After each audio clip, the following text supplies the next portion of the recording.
Hello?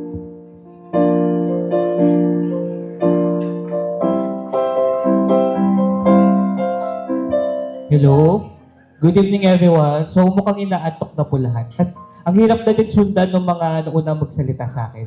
So before ako mag-start, okay lang. Good evening everyone. Yan. So to everyone, magandang gabi po sa inyo lahat. No, una sa lahat, gusto kong magpasalamat sa bagong kasal, kay Rina at kay Marion, sa pagbibigay ng imbitasyon sa akin upang masaksihan ang pag-iisang dibdib. Ako ay nagagalak sa mga ganitong selebrasyon na nasasaksihan natin at tinatawag natin na Magic of Love. So, sino po naka-experience ng Magic of Love? So, kami sa NHA, sa tuwing nakikita po namin si Rina at si Marion, nakikita po namin at nararamdaman po namin yung tinatawag po natin na Magic of Love. So, sa ating mga bisita, no, ako po pala si Surande, ang kaibigan ng dalawang ito. So, una ko nakilala si Rina nung ako ay pumasok sa National Housing Authority taong 2018. At katunayan, isa siya sa mga una kong nakagaanan ng loob. Dahil si Rina yung tipong taong laging tutulong sa'yo. So, si Rina yung taong pag may kailangan ka, laging nandyan. So, makalipas ang ilan pang taon, doon ko nakilala si Kuya Mariot. So, si Kuya Mariot, isa sa mga tao sa aming opisina na tatawagin kong, di ba, parang kuya, na kapag may mga kailangan akong itanong tungkol sa mga bagay-bagay, kay Kuya Mariot po ako nagtatanong. So, nung months ago, sinabihan ako ng dalawa na gusto nila akong magbigay ng wedding message or advice sa araw ng kanilang kasal. Napaisip ako, sabi ko, bakit ako? Kasi unang-una wala din akong jowa. So ano pwede kong ibigay sa kanila? So,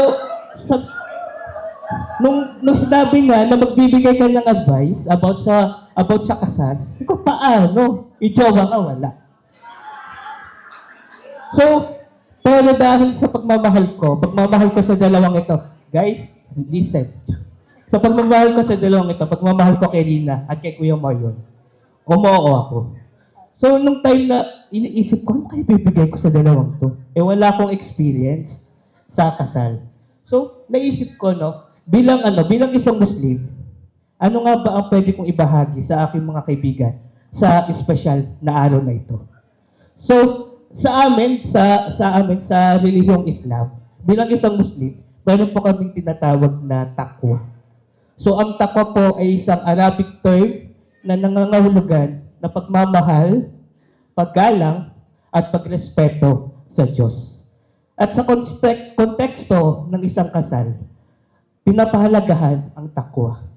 So, may tatlo akong babanggitin na salita kung saan ipinapakita ang importansya na sinasabi kong takwa. So, una, ang pagpapasensya. Halimbawa na lamang, advice ko na lang, halimbawa na lamang sa mga darating na problema.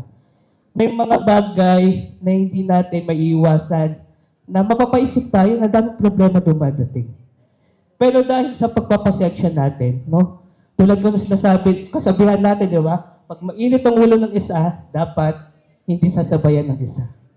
So, dahil doon, no, yung takwa, dahil sa pagmamahal mo sa Diyos, no, at pagrespeto mo sa Diyos, tulad ng sabi ni Mami, kanina, sabi ni Mami, before matulog, dapat magdadasal.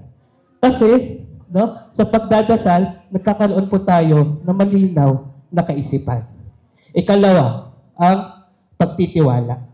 Halimbawa na lamang kapag may problema sa isang relasyon, ang takot at pagmamahal natin sa Diyos ang magpapahalala sa atin na pagkatiwalaan natin ang isa't isa.